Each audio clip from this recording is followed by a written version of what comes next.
Ang totoong impacta ay hindi si Claire Castro. Paano na naging impacta ang isang tao na ginagawa lang naman ang trabaho niya? Isa pa, between you and her, dapat nga ang ginagawa ni Claire Castro, ginagawa mo dapat. Kasi ikaw yung ate, di ba?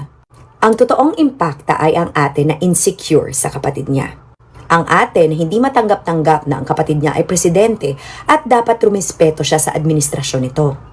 Hindi yung ikaw na nga dapat ang ate, ikaw na nga dapat ang maninerbisyo sa kapatid mo, mas ikaw pa gumagawa ng problema. Yan ang totoong impacta. Impactang mukhang mangga. Impactang mangga. Leave Claire Castro alone.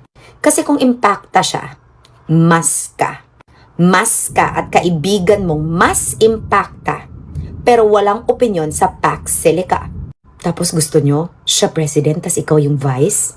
Pass sa mga impacta. Ingat!